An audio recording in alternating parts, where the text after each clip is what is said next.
Praise the Lord. Happy Thursday. Our ministration today says, Mo kẹ́ṣẹ̀ mi lé Jésù, ọ̀dọ́ àgùntàn mímọ́, ó rù gbogbo ẹ̀rù mi, ó sọ mí dòmìnira. I lay my sin upon Jesus, the spotless Lamb of God. God bless you. Mo kẹ́ṣẹ̀ mi lé Jésù, ọ̀dọ́ àgùntàn mímọ́, ó rù gbogbo ẹ̀rù mi, ó sọ mí dòmìnira. Mo rù ẹ̀bi mi tán wá, kò wẹ̀ èrè mi nù. Ẹ̀jẹ̀ rẹ̀ iyebíye lè sọ mí di funfun.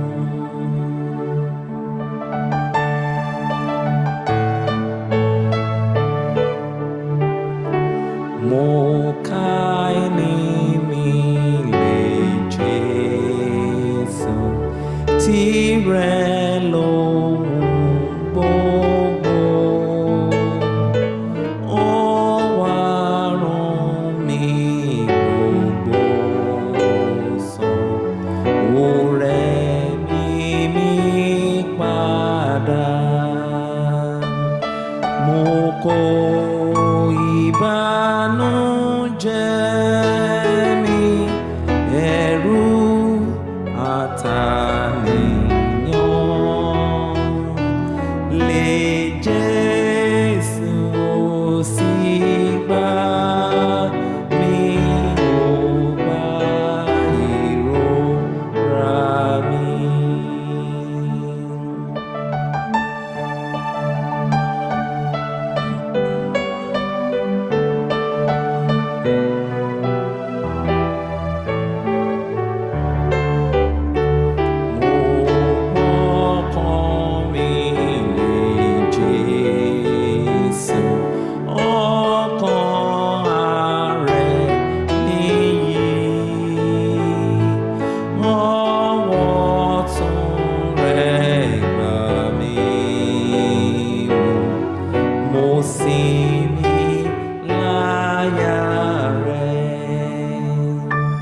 Mo fẹ́ orúkọ Jésù, Emmanuel, Kristi,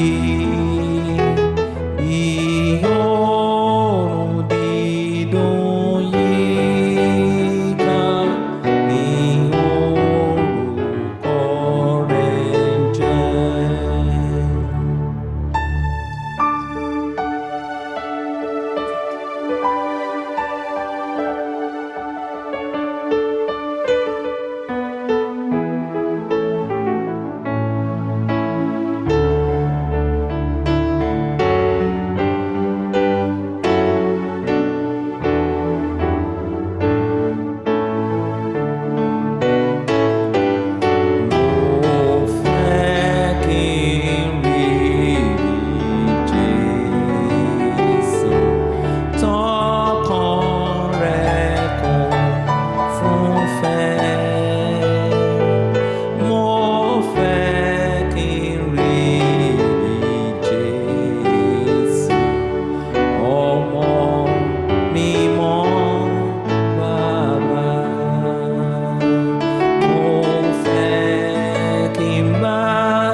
God bless you.